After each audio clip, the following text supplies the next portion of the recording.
What if you could find brand new worlds right here on Earth, where anything is possible? Same planet, different dimension. I found the gateway.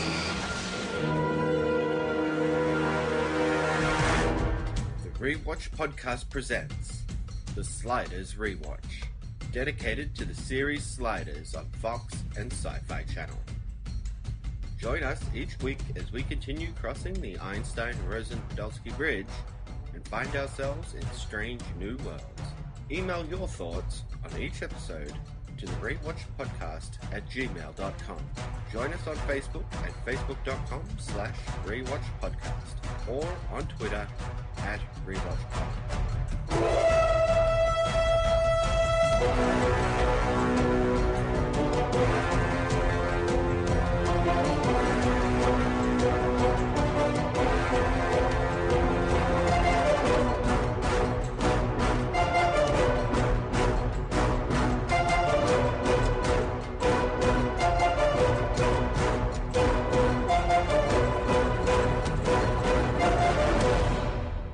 Welcome back to the Rewatch Podcast and our Sliders Rewatch. I'm Cory. And I'm Elston Diggs Hare. Thank you for joining us again. Today we're discussing The Guardian and The Dream Masters. So, kicking it off with our first episode, The Guardian, written by the man, Tracy Chilmay, and directed by the man, Adam Nimoy. Adam Nimoy's back. This originally aired October 11th of 1996. Whoa, nice move, queer. Your name's Quinn. Heard about your dad. Heard he blew his brains out in your bedroom. That's a lie. He was hit by a car. Yeah, and I was driving. Splattered him good.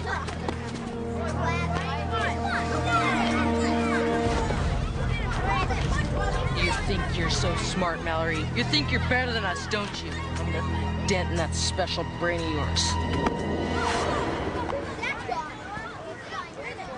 That's not very smart, Rex. Even for you. I understand you, Rex. I know your secret. You're dyslexic and you lash out, can't read. Brady Oaks! One day you'll be born again and you'll regret all the cruel things you've done. Find God now, son! Don't wait! We begin with the revelation that Professor Arturo is suffering from a terminal illness, possibly dying anywhere within the next year. Quinn happens upon that information, and while Arturo initially wants to stop sliding and remain on this world, a heartfelt chat between the two of them results in them sliding as usual, keeping the news of the illness quiet from Wade and Remy in regards to the professor's wishes. As our team explores this new dimension, they realize that time seems to move slower here, resulting in 1996 appearing as 1984, and the young boy they see from afar is actually a young Quinn at the funeral of his father. Quinn leaves the group to do something, and the professor decides to enjoy life to its fullest, indulging in driving fast cars, drinking, flirting with young wanton women, bar fights, going to the opera, and even bungee jumping, while Wade and Remy accompany him on his sudden quest for fun. Quinn, under the name of Jim Hall, rescues young Quinn's dog, preventing the event from happening as it did to him. He starts up a friendship with young Quinn, which the professor and Wade do not approve of, going so far as to saving him from being beaten up by bullies, bonding with him as they talk about their father and the great loss, and eventually teaching him how to box in order to defend himself from further beatings, a move not approved of by young Quinn's mom and his teacher, Miss Hanley. However, it turns out that Quinn Prime's reasons for doing so were motivated by the fact that in his world, he attacked the bully with a baseball bat, giving him an injury that affected him for his entire life and resulting in an event that negatively impacted Quinn Prime for his entire life. In this dimension, young Quinn is thus spared that horror, able to heal from the death of his father and move forward a stronger and better person. I think you're a little confused, Professor. This already happened to me and it scarred me for life. I never got over what happened on that playground. And you've been angry all your life because you thought you went through it alone. There's more to it than that. You're angry now. You're angry at me because I'm going to die and I'm going to leave you all alone. That's all right. Just don't deny it the way you tried to deny the death of your father.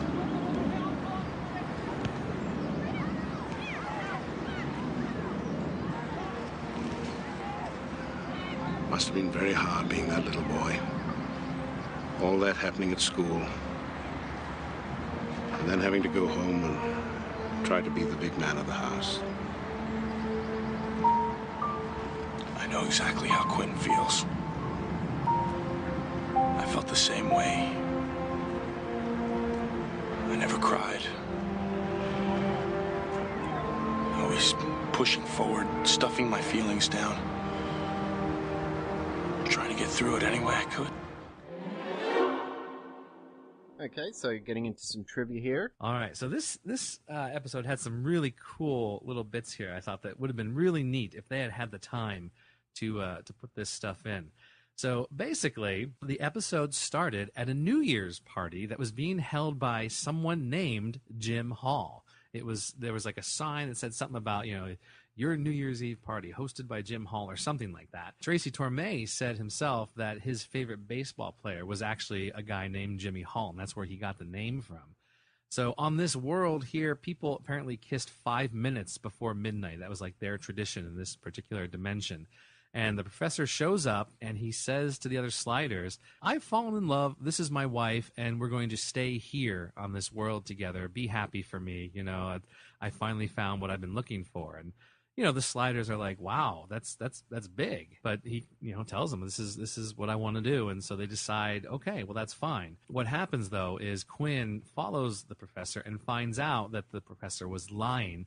The woman that he was with at the New Year's party was actually his doctor playing the part because he found out he had a terminal illness and he wanted to just, try to get the sliders to slide without him and not feel bad about leaving him behind. So it was all a ploy on the professor's part. It was really cool the way it played. If you go to dimensionsofcontinuity.com and their Lost and Found section, you can read the whole transcript there, and it's really it's a neat scene. It's neat how they came about what it says in there.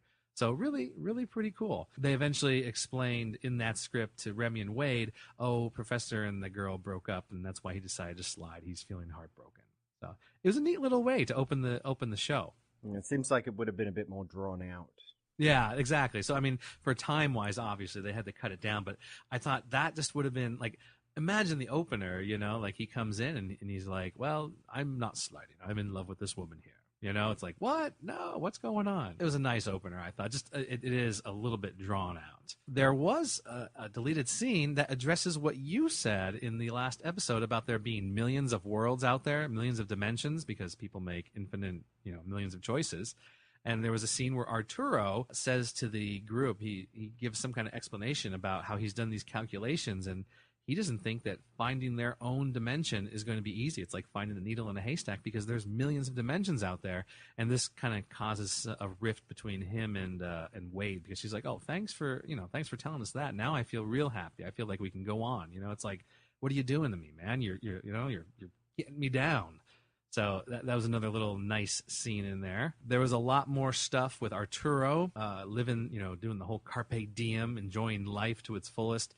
There was a scene of him actually getting the car. There was a scene of them at the opera. Instead of talking about going to the opera, we actually see them at the opera, and Rembrandt is like falling asleep, and Arturo is so into it. He's like applauding and standing up, standing ovations and all that. Arturo gets a squishy, which I guess is like a slushie in this world.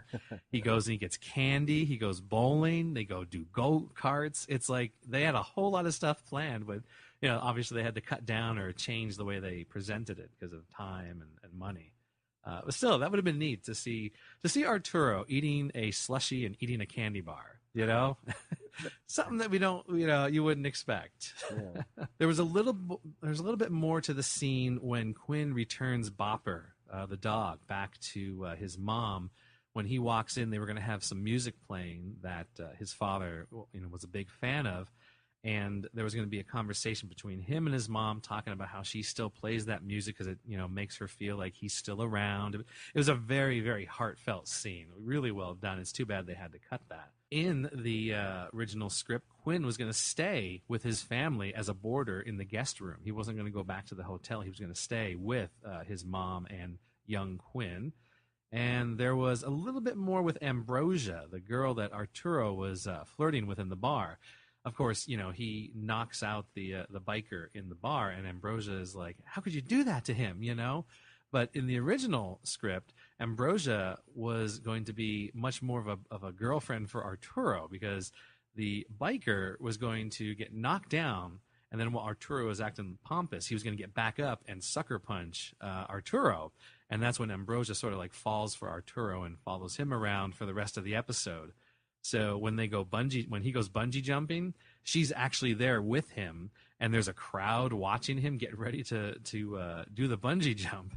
And like he gets a little nervous because of all the pressure, and he's looking down and seeing how far it is. And Ambrosia's like, no, let's do it, and she runs up to give him a big hug and pushes him, and they both go off the side to bungee jump, and he's like holding on to her as they fall, and as they're hanging at the bottom, he's holding on to her, and he's like, pull me back up, you idiots, something like that, his typical Arturo stuff. And then in reference to that bungee jump, they're watching TV later on, and there was a news report that showed him bungee jumping, and apparently they start calling it Arturo jumping in this world because they saw him, do it. And they call it, because bungee jumping hadn't been invented yet.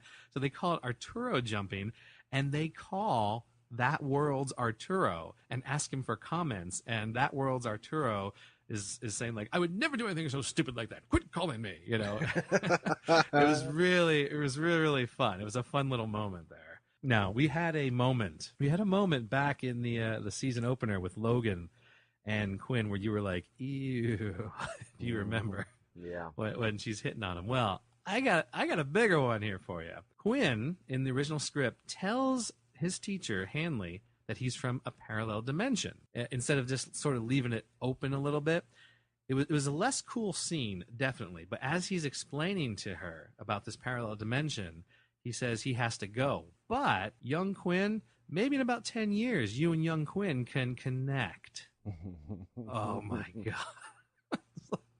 What? I mean, here is a grown woman. Yeah, maybe she's like 22, 23, just out of college, and it's her first year teaching. And she's going to look at this 10-year-old boy or whatever and think, oh, yeah, in 10 years, he's going to be quite the man. No. Yeah, I can see why they cut that. Yes. Because it's cooler the way it plays in the episode, really. It's much cooler the way it plays, but I couldn't imagine. Like, it's like, I don't know, because that's a big age difference at that time. I mean, I'll tell you, like, I'm 40. My girlfriend is 33. 7 years right now, not a big deal. However, when I was like in high school, I didn't even want to think about what grade she was in. You know what I'm saying? I'm like, oh, no, we're not going there. So same thing. When I read this scene, I was like, oh my God, thank God they changed this. I think Quinn's gonna be okay now. He earned the respect of his peers by standing up to the worst terror on the playground. The kids are all talking about what he did. He's a real hero now to a lot of them. But, I'll look after him just in case.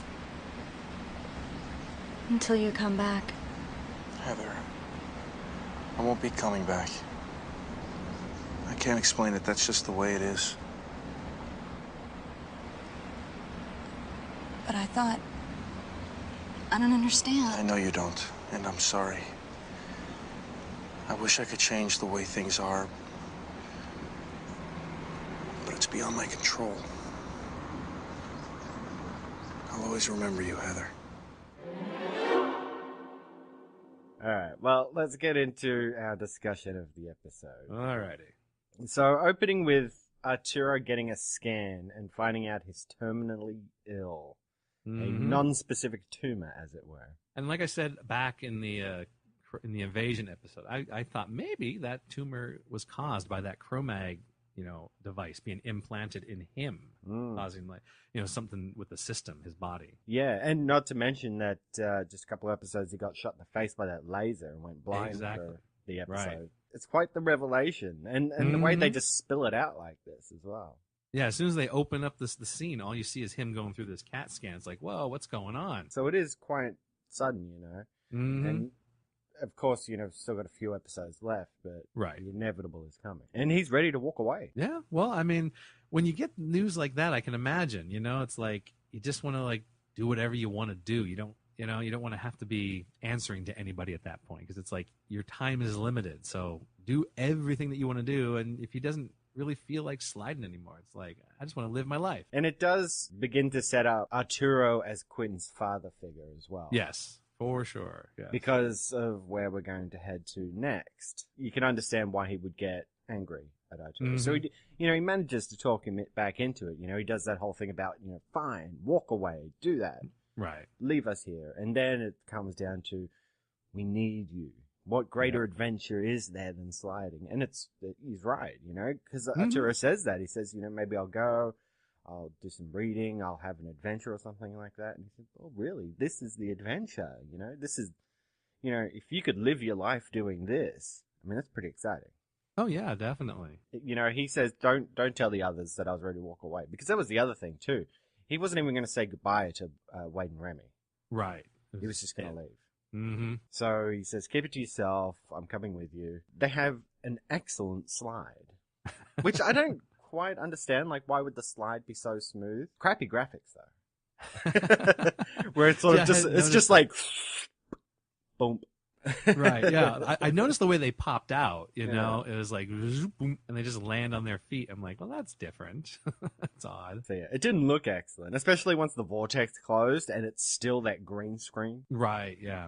On the normal background, and you're just like, ooh, yeah, it's a bit rough. I don't know why they chose to do that, because it really, I know they had an explanation for, like, gravity later on, but I don't know, like, it just seemed like why just keep it like normal? Just let them fall out, It would look fine. It would look just like it always has, instead of looking like, like you said here, it looks a little bit crappier. And it turns out that we're back in time to 1984, I think he said it was. Right.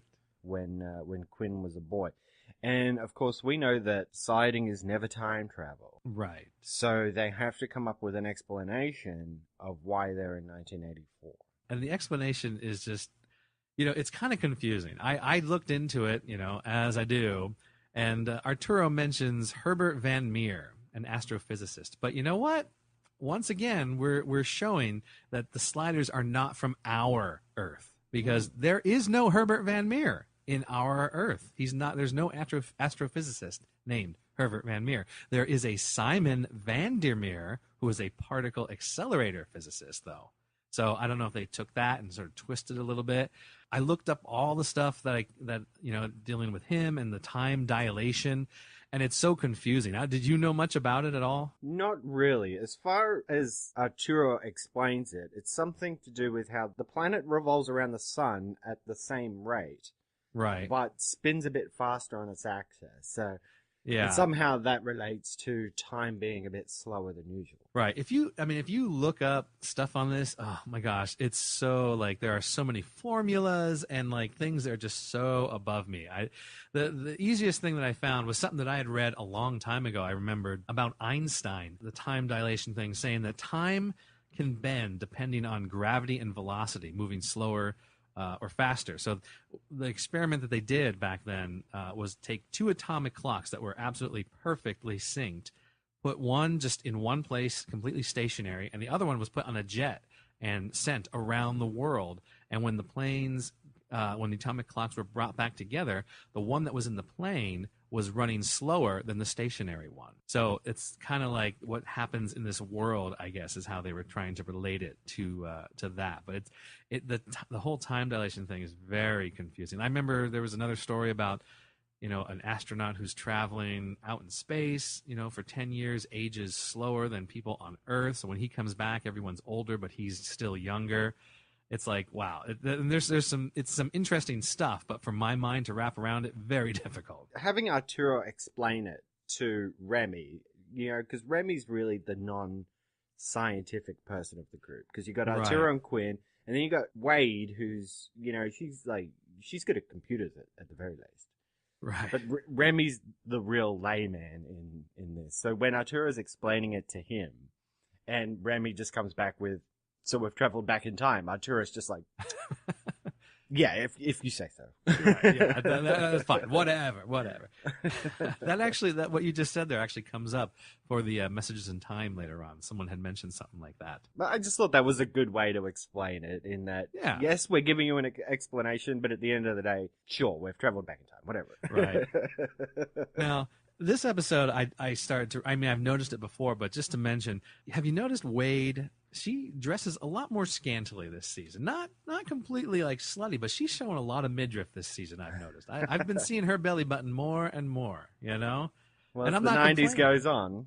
Yeah, I'm not complaining. I'm just saying I've noticed that. That's one of the changes definitely with this season 3 for sure. And the other big thing, Quinn's mom is back. Yes, we got the right mom back this time. But it's the same but different house. Right. Because I noticed that. They go in the basement and everything, but later when Quinn is walking out of the house with Miss Hanley, that's a different house. Right. I wish we had more with that mom, because I like her. I think she does a good job as Quinn's mom. Yeah. Not like that other episode where we had the other mom who's just sort of there. The actress didn't really. Who have I much call to contribute. Bizarro Quinn's mom. Yeah, exactly. I wish they had put in that scene of him going in and hearing his father's music playing, and the conversation that they had. It was a nice, touching scene between the two of them. I can imagine how good that could have been, because not to get too far ahead, but in this episode, Quinn, or I should say Jerry, is doing a great job with these little moments between his younger self, talking with his mom and everything. Really well acted, I think. Yeah, and I've said it about a few children throughout the series about the bad acting. The boy who plays young Quinn in this does a pretty good job. Yeah, I liked him. I actually liked him. I didn't feel like he was any of the previous children that we had seen. He did a much better job. I could actually believe that is a young Quinn. It's quite convenient that they would slide into this period of Quinn's life. Because, like I said, Arturo was dying. He was ready to leave. Quinn was quite upset by it. And then we head straight into this traumatic moment in his life where his father had died. Right. So that's kind of just really impacting the whole father complex that he has. Yeah, definitely. And, that comes to a head later, too, when they have another discussion, when Arturo's trying to tell him that don't get involved in this boy's life. He may not become the great man that you are, right? Without these experiences, he continues. Arturo even calls out that he understands that he is like a father figure to him, and that he is angry because he's going to die and leave him alone again. So, I think that's the overall theme of this episode, and it's interesting that it should be centered around Quinn rather than Arturo, right? Because the episode starts with the news that he is dying. Why not have an Arturo-centric episode? No, we're going to revolve it around Quinn and then sort of have Arturo off to the side doing his wacky carpe diem stuff. Exactly. Yeah, he goes back and forth between the the wacky carpe diem and the touching father figure moments with Quinn. It's back and forth. I liked I liked Quinn's whole thing, his whole storyline in here, because watching himself go through these things again. I've always said, when you have a kid, and you know that you can help prevent what's going to happen, but you shouldn't, because they need that experience. You do have to fail. You do have to fail in order to learn. So it's hard to let your children fail. It's I see my kids sometimes doing stuff. I'm like, well, you shouldn't do. All right, let them. Yeah. Let them learn. That's how these things stick in their heads, so that I can understand where Arturo's coming from, because the young Quinn that we've been watching, as he grew up, that's how he got to be how he is. So trying to change that would change the boy, the man that he's going to become eventually. Then we get into this whole thing about there's this big event that's coming. It makes me think Quinn could have avoided all the trouble he had with the other guys. Yes. If he just explained to them from the get-go what was going to happen. But of course, for dramatic purposes, it's just there's all these fights coming. Right. If he just said from the get-go, in a couple of days' time, I'm going to whack a kid with a baseball bat, and that kid is going to be severely hurt. So I need to teach him how to defend himself. Right. Through boxing, so he doesn't lash out that way. then they would have just been more accepting of what he was doing. Definitely. Yeah, because that was one of my notes, too. I was like, he should just tell them why he's doing this, and then they'd be okay. Everything would be fine. But doesn't make for a very good story, a good paced story. And then, of course, Quinn is interacting with his hot teacher. Oh, yeah. Hanley. And it's like I said when you were talking about the deleted stuff, about how that would have played more creepy.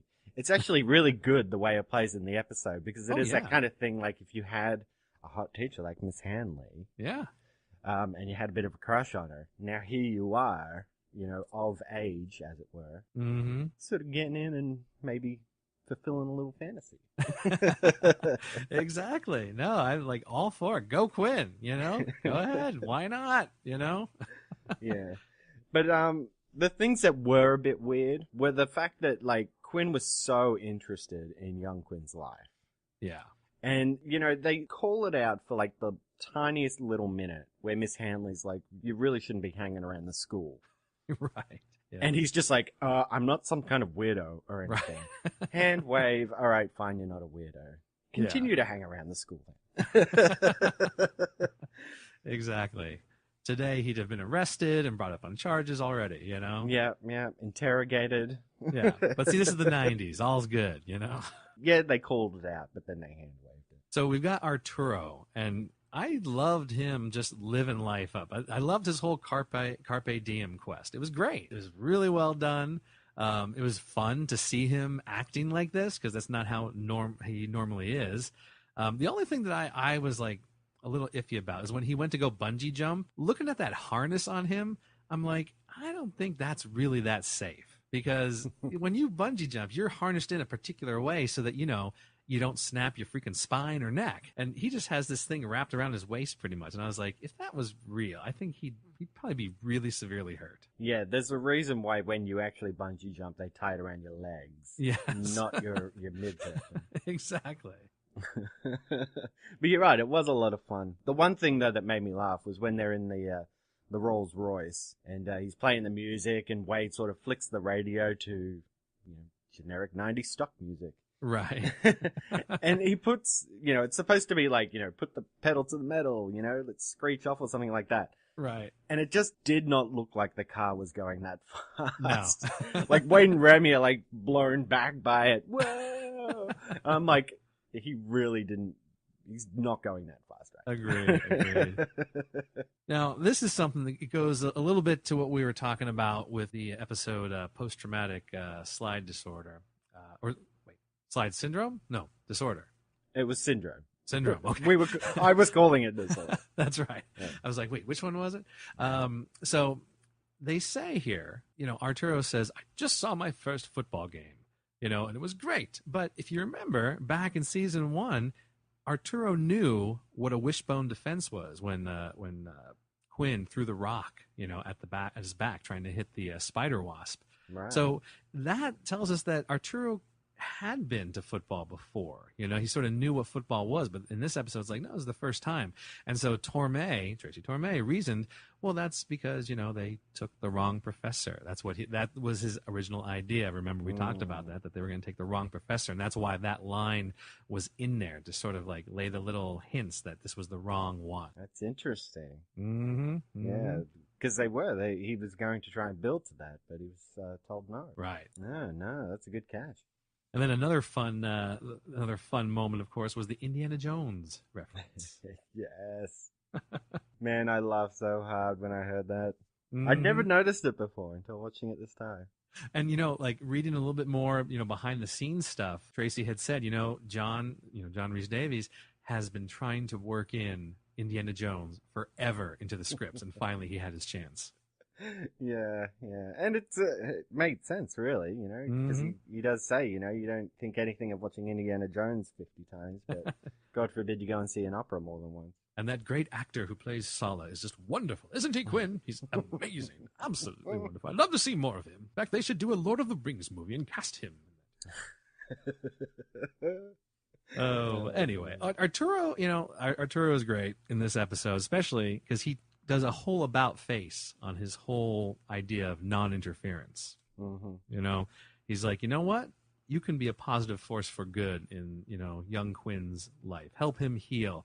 Which I was like, this is major for him now. It's like, instead of saying, I'm done, I'm not gonna, we're not gonna interfere, we're gonna stay non-involved. Now he's like, you know what? Being a positive force for good, that's what we should be doing. That's what we should be doing in Sliding. Yeah, it's definitely a good theme and a good message for the episode. Definitely. And it's not like they had like a lot of crazy things happen. Like the main thing was that it was 1984, ostensibly. Right. Exactly. And for the most part, it was just a good character story. Yes, definitely. And, at the very end, what does Miss Handley think about what all this was about? Yeah, the ending, still, watching it again, I've seen it, I don't know, any number of times, a ton of times. I've watched, rewatched the episode, and, it just gives me chills when he says, as he's getting ready to go, and he's like, by the way, my name's Quinn, and he goes off. It's like, I get chills. It's like, it's a beautiful ending. It's a great ending. And she's left there wondering, oh my God, really, really well done. Exactly. She must think that Quinn is a time traveler. She wouldn't go to parallel dimensions or anything like that. That wouldn't be her thing. She would think, oh my God, that's Quinn from the future. Right. And it basically is, kind of. But yeah, you're right. It is. It's a great line. My name's not Jim, it's Quinn. And it just it leads her to, I guess it just leads her to believe that Quinn is such a smart kid that he is going to grow up and invent time travel. So yeah. Exactly. Yeah. Amazing. This episode for me, let me tell you, I was thinking about it, especially after the next episode. This episode, there's not a lot of action. There's not a big, heavy focus in this episode on sci-fi, but it's a good, amazing, solid episode because it focuses on the characters. It gives the characters something to do. It advances their, them, as characters. It's so much so much better than the action episodes. Yeah, no, I totally agree. It is. It really does just focus on characters and doesn't try to convolute itself with crazy World of the Week story. Exactly. This one sticks in my head because of the characters and what has happened to them and what changes and how they deal with it. I want more episodes like this, but see, this is not what Fox is going for. This is not this is not what they feel sells the show. They want the stuff with the big action, the crazy things that happen, crazy worlds, even crazier worlds. But this is what really Sliders is great at. This type of thing right here, where the sci-fi stuff is kind of it's there, but it's not the main focus. It's like it sets up everything, but then everything falls upon the actual story, the characters. And that's a big contrast to what's coming up next. Yeah.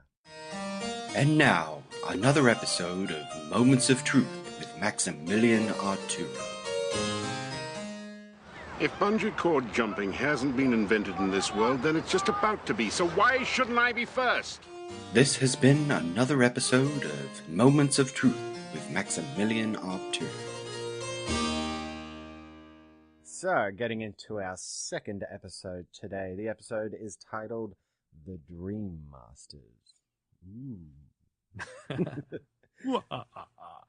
Okay, so this episode was written by Melinda M. Snodgrass, with story by Scott Smith Miller and Melinda M. Snodgrass, directed by Jeffrey Levy. This originally aired October 18th of 1996.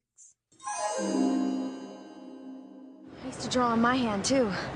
That was in the 4th grade. Don't you know what this hand can do? Not as much as this one. I can't wait to sleep with you.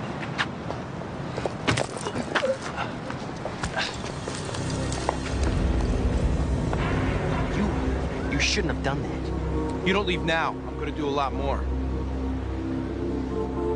I'll take care of you later. You? I'll see you in your dreams.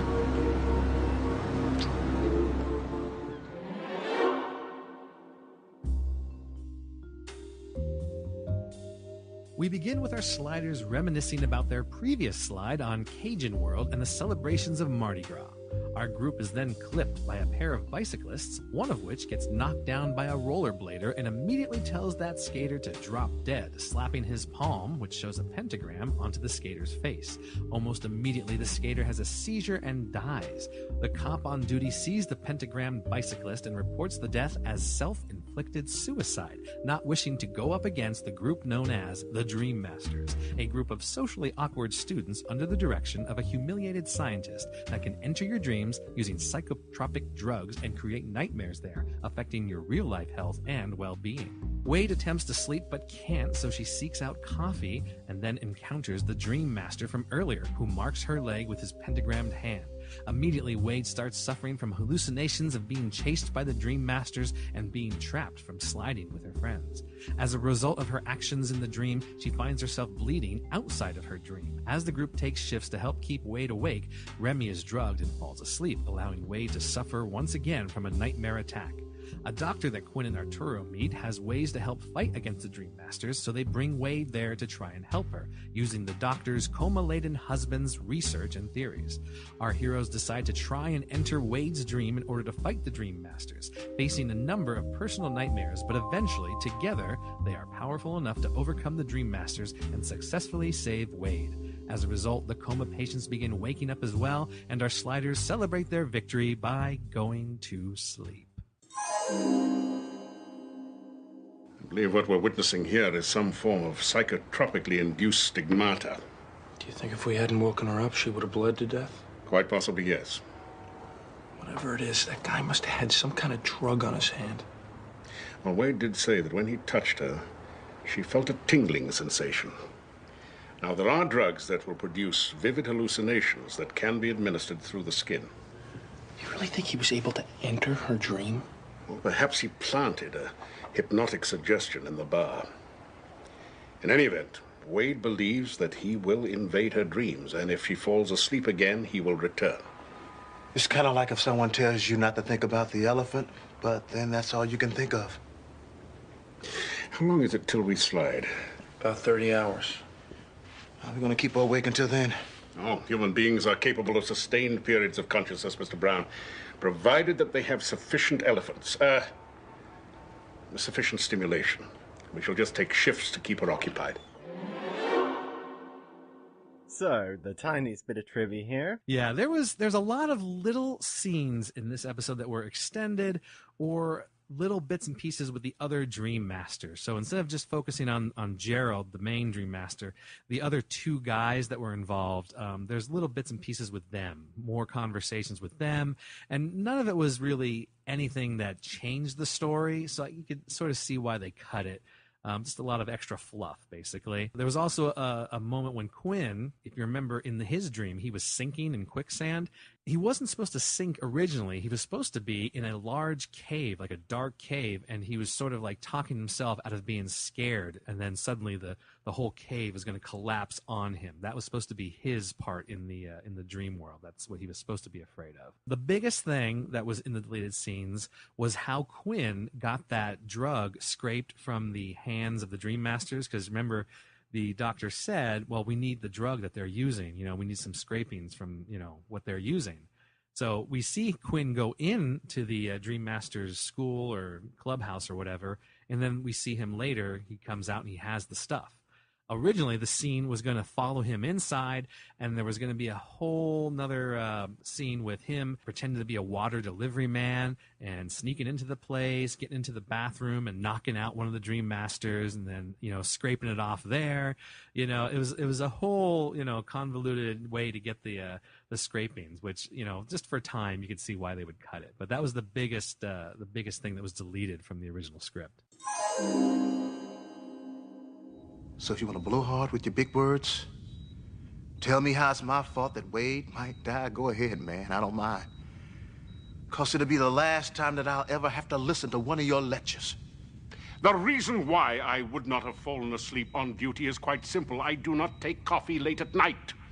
You were drugged. I was? Yes. And if I do occasionally sound like the professor I am, it is because I enjoy teaching. I like seeing the light going on in people's eyes the way it has just gone on in yours. Mr. Brown, I owe you an apology.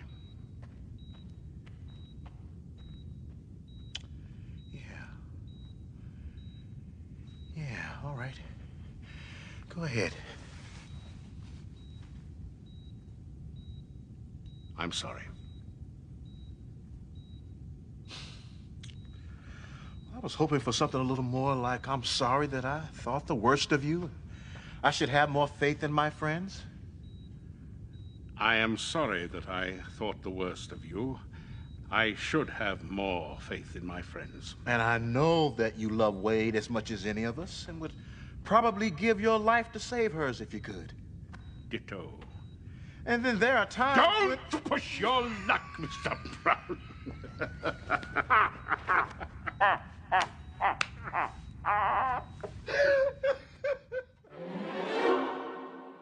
Well, getting into our discussion of the Dream Masters. So the main thing I noticed as this episode kicks off is that this time the Sliders are the exposition extras. And the topic is Mardi Gras. Everyone's an exposition extra. You're an exposition extra. You're an exposition extra. This whole city is an exposition extra. Yeah, I just thought it was funny as they're like walking out of that carnival and they're just talking about, you know, what they've been up to. What about Miss Wells's broken heart, hey? Exactly. It was just such a weird conversation. Yeah, it was. So staged. And it went on for quite a bit. Yeah, I know. Like, it took them like 2 minutes to walk along the carnival before anything started to happen. It's like none of that, like none of what was going on in that previous world really impacted anything on this world. It's like, why did we spend so much time on that? Yeah. And honestly, you know, I didn't really realize that they had just slid in because they're walking out of that carnival. And I thought, why was there a Mardi Gras going on at the carnival? Right. Well, we never see them come in. Like, we never see them actually slide in. They reference it, but we never actually see the portal like we usually do. Exactly. I just figured that they'd already been on this world for a little while. Right. Or something. And it was weird. Yeah, and to put an end cap on it, too, we never see them slide out of this world either. So it's like, they didn't slide in, they didn't slide out, but they are sliders. Trust us. Okay, so we get into the story. We see this whole thing with the rollerblader who gets an encounter with the sufficiently creepy guy. Yes. I didn't know when I first watched the episode back in 96, but I did this time because when I saw the creepy guy, I was like, man, he looks like that guy from Fever who was going to turn in Quinn, you know, because he thought he was, he wanted him to be a martyr. Remember that guy in the drugstore? Yeah. Yeah, so I thought, oh, is that the same guy? So I looked it up to see, and no, it's not the same guy, but it was someone else. It's another guest star that probably no one really noticed. It's Scott Farkas. That's not his real name. That's his character name from A Christmas Story. Remember that movie? Yeah. The one with the yellow eyes, you know, the bully. He had yellow eyes. So help me God, he had yellow eyes. It's the actor who played Scott Farkas in A Christmas Story playing the creepy guy, Gerald. Interesting. Yeah. I didn't realize it, but when I looked up, I was like, who's the actor who played that? And I'm like, oh, I think his name was Nick Ward or something like that. I forget. But I was like, I clicked on it and I was like, oh my God, that's him, Scott Farkas. And it has his credits listed and everything like that. And I was like, wow, that's cool. Well, and the other guy who you thought it was from Fever, he went on to be one of the Lone Rangers in X-Files. So Right. all these people... Lone gunmen, not Lone Rangers. No, the Lone Gunmen, sorry. Yeah.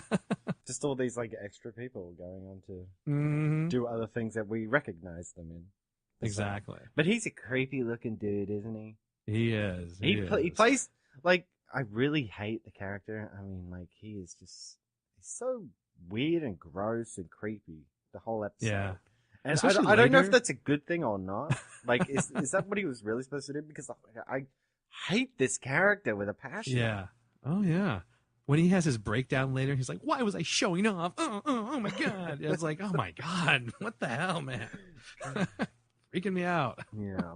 I mentioned this at the top of the show. We've got exposition extra Elston Diggs and his hair. It's like, I understand, you know, like, for whatever reason, Gomez Calhoun is gone. I think it's because maybe they switched locations. They're not in Vancouver anymore. And, of course, Will Sasso, who played Gomez Calhoun, he was doing Mad TV. He started doing movies and stuff like that. So he's unavailable, so they had to get someone else, and they got this Elston Diggs thing. But, like, the thing about Gomez Calhoun is he didn't change that much from dimension to dimension. He was basically the same, sometimes some different outfits, a little bit different hairstyle maybe. But they really go out of their way to make Elston Diggs appear different in each dimension they go to. And this one, I was like, what is up with the hair? It's like red and green and so freaking distracting. I was like, oh, my God. The first time we saw him, he was just like a regular bar guy. Yes. On, environmental depletion world. Mm-hmm, and then at the end of that episode he was Jamaican, and now here he's got green hair. You're right, he's just all over the place. And he plays the part of exposition extra, telling them all about the Dream Masters, and then after he tells them about them, he's like, but we shouldn't be talking about this, and then just walks off. It's like, oh, come on, Diggs, you're better than this. I know, it's any reason to get him to just tell you why you should be afraid of the Dream Masters. And exactly. So Wade's like scribbled something on a napkin. Mm-hmm, Girl, you shouldn't be doing that. These Dream Masters will come into your dreams. And you're like, oh man, all right, thanks for the update, Diggs. All right. Yeah, we really appreciate it. See you in a couple episodes' time. Exactly. But, this guy Gerald really gets into Wade's head. Like, and if anybody's going to fall for this kind of thing, it's Wade. Yes, definitely. And it turns out that we're getting into another one of these, like, occultish kind of episodes, Yep. And I know we were saying, like, back when we were talking about the last one, which was that weird gothic world, and people were saying on the forums how they didn't kind of like that they went to these cultish places. Mm-hmm. It's a bit strange because it's not really that they are like witches or warlocks or any kind of powerful thing. It seems more that they've just harnessed the energy of chemicals and mental, what's the word? Hypnotic suggestion. Hypnotic suggestion. Thank you. Right. Yeah, it's kind of cultish because of the way that they've sort of put their organization together. Yes. The Dream Masters. But at the same time, it's still kind of scientific. Yeah, it is kind of scientific, and I don't know. This episode is definitely it's the last episode was definitely not very sci-fi-ish, but this one goes into like a whole different genre. I think it's not really close to sci-fi at all. No, I don't think so, and we really don't get a lot with the cult itself anyway.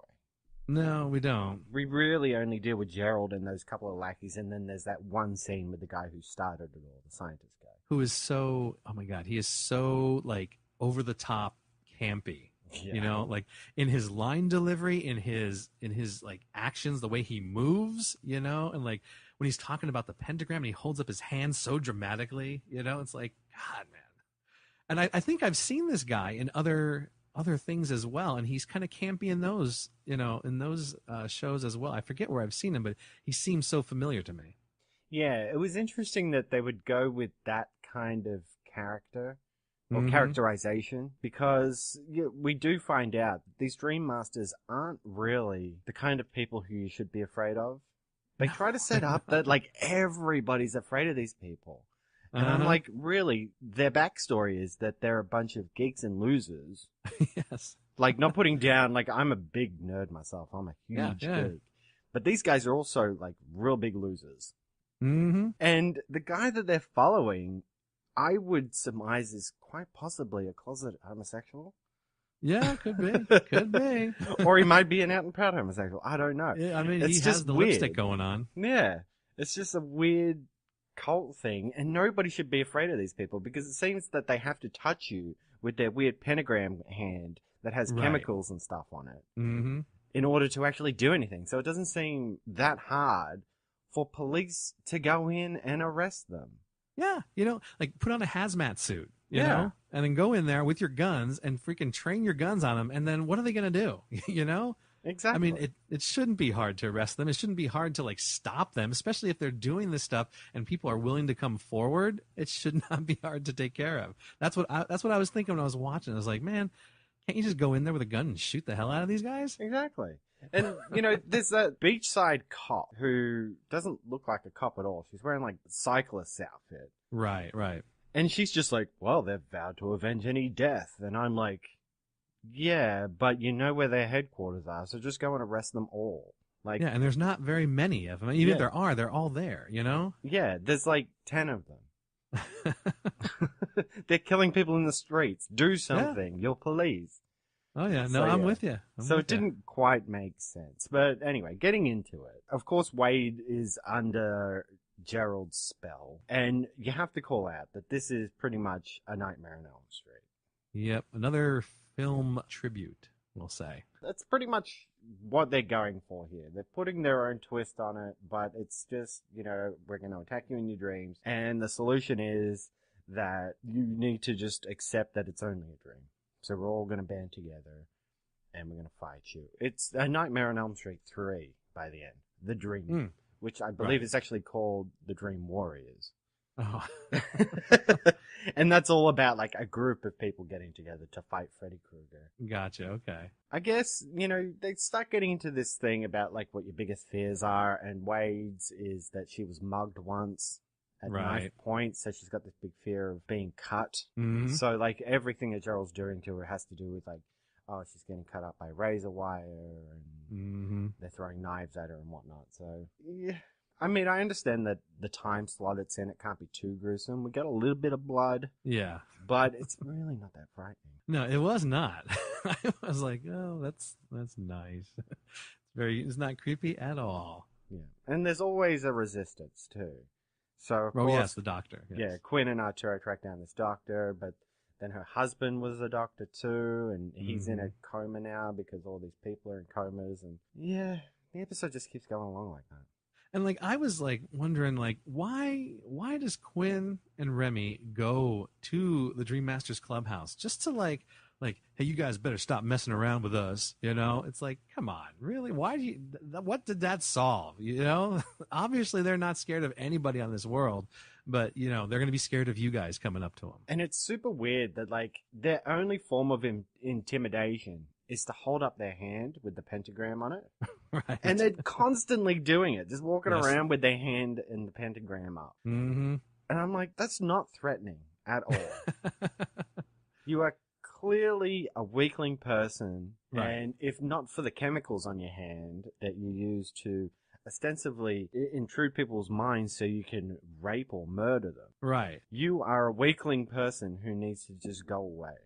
Yeah, if you have just a little bit of like upper body strength, they go to touch you with that hand, you just grab that arm and pin it behind their back, and then it's like, all right, what are they going to do now? You're no match for a sword. I'll cut your hand off. Exactly. Exactly.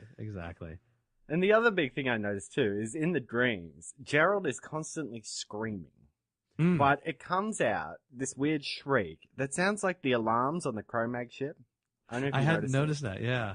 It was weird. Like, I know I've heard that before. That's right, the alarms went off on the Cro-Mag ships, and that's the exact same sound. I don't know if they were trying to tie Cro-Mags into it, or if that was just a stock noise that they had, but it was weird. I'd say probably a stock noise. With the way things have been going.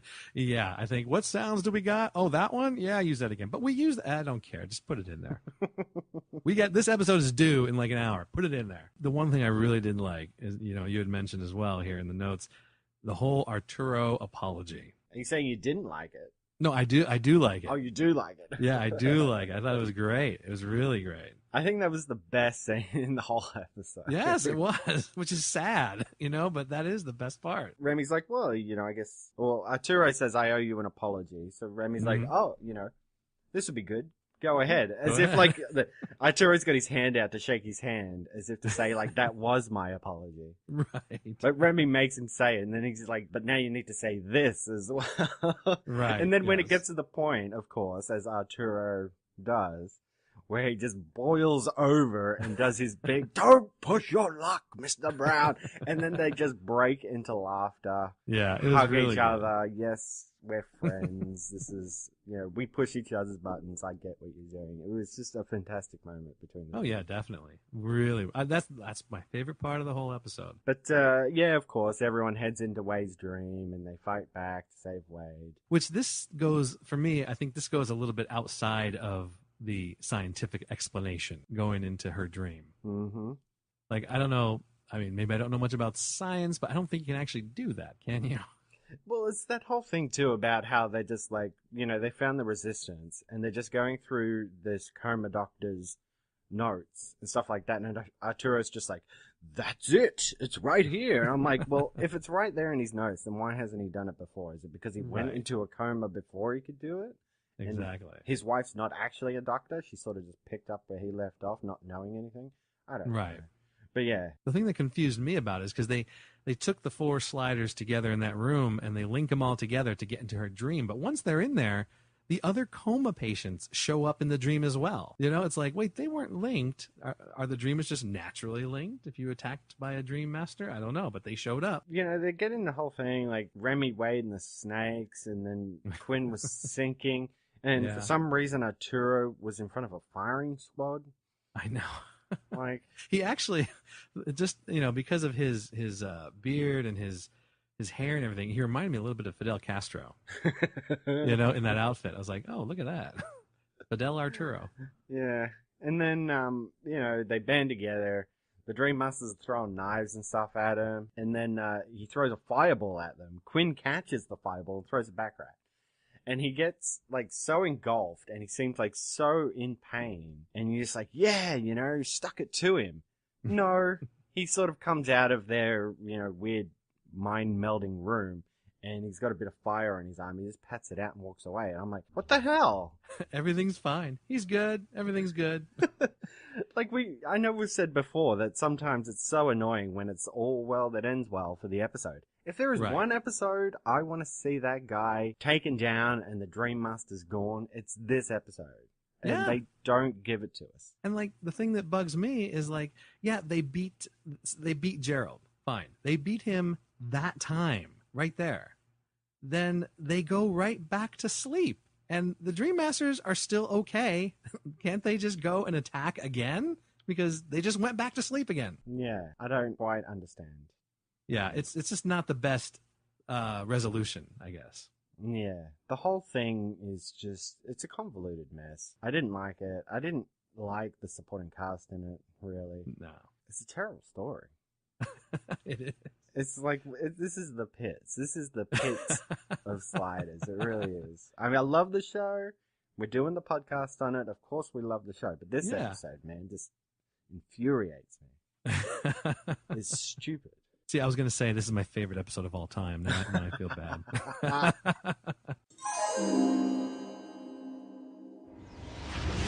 Cue ball? Where are you? Quinn! What the hell is this? I'm Brandon. Did I ever tell you that I am really afraid of snakes? Yeah, I'm not too fond of them myself. What? It's just a dream. It's a damn convincing one. What are you gonna do? I'm gonna let one of them strike me. It's the only way to prove that they can't hurt us, okay?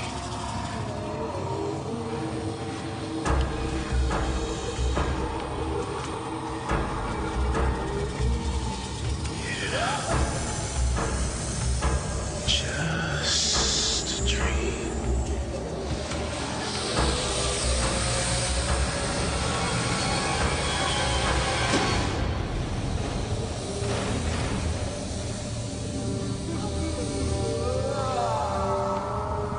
It's only a dream.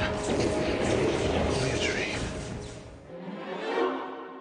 Okay, so let's get into some messages in time. All right, so we're starting with the Dream Masters. And just as we said, you know, people back there in 96 were saying, you know, one guy with a gun could take over these Dream Masters just like that. You know, it's like they seem like they're supposed to be a huge group, but they're really just, you know, a small little group of a couple guys. It's like, why didn't someone just take a gun to them? They also said, why hadn't the feds stepped in? You know, if people are doing stuff like this, you figure the feds would be able to take care of it. Makes sense.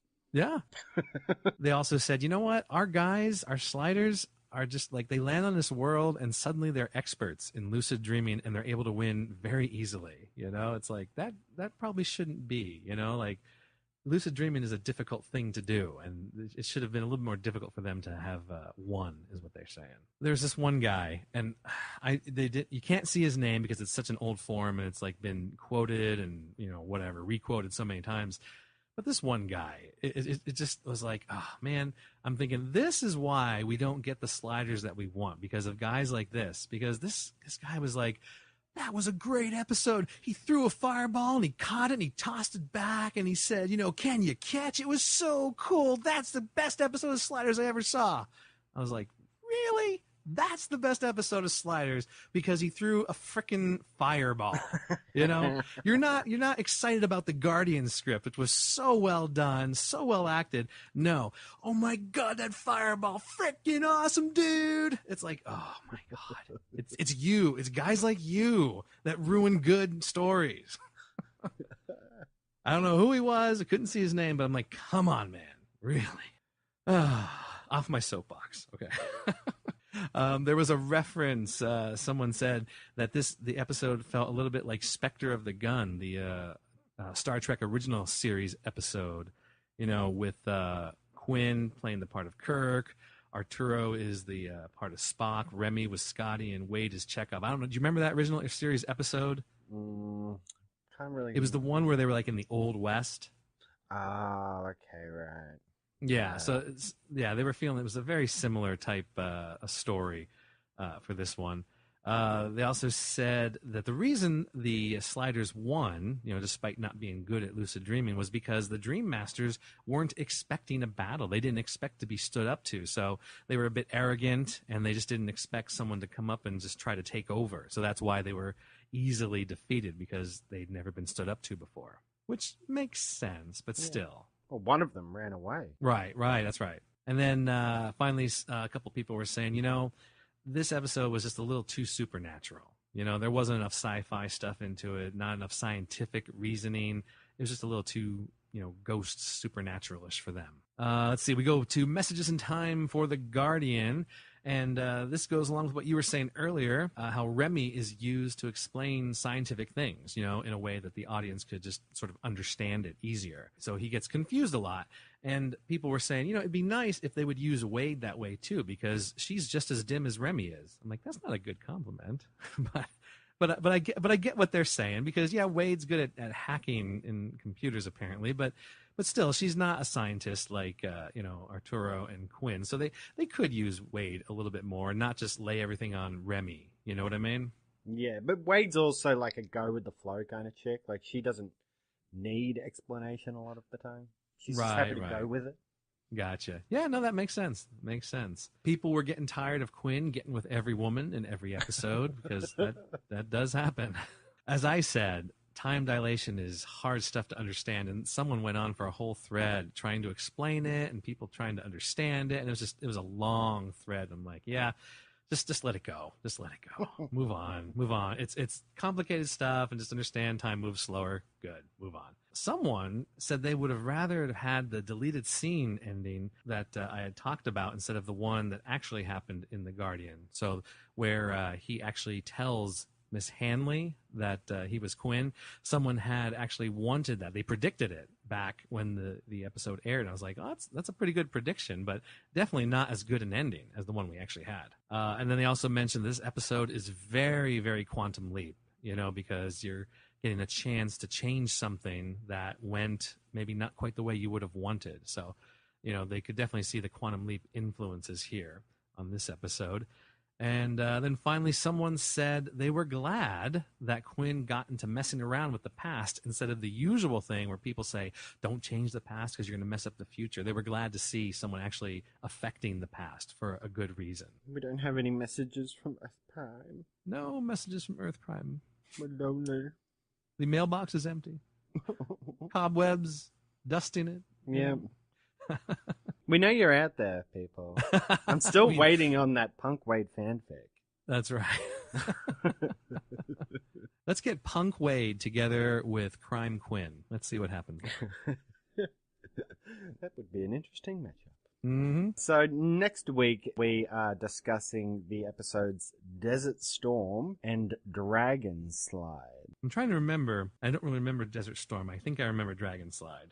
I remember Dragon Slide. I know what happens there. I'm not But sure if I Desert like Storm, I'm either not of sure these what the yet. episode is. Yeah.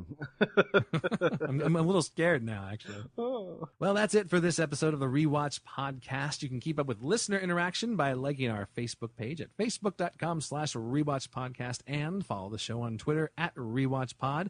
You can also visit our webpage at rewatchpodcast.podomatic.com, which has some of our favorite links there, such as Dimensions of Continuity, earthprime.com, and the forum over at sliders.tv. And remember, you can always write us an email or record a voice message and send it to the rewatchpodcast@gmail.com. Also, if you've enjoyed the episode, please consider giving us a rate and review on iTunes. Always very helpful. And hopefully gets us more listener interaction and feedback. Yep. Please. He's on his knees, folks. All right. Yeah. He's on his knees, at the Opera House here in Sydney. Come on. We don't need to see this. Come on. I want that fanfic. Okay, so it's time to get out of here. So I'll just say until next time, it's rather like being inside a Cuisinart, isn't it? We gotta slide. The Rewatch Podcast is not associated with NBC Universal, St. Clair Entertainment, Fox, or Sci-Fi Channel. The use of any and all copyrighted material is only for parody, news analysis, critique, or educational purposes, as provided in United States Code Title 17, aka Fair Use. Music provided by Kevin MacLeod at incompetech.com. Copyright 2015, The Rewatch Podcast.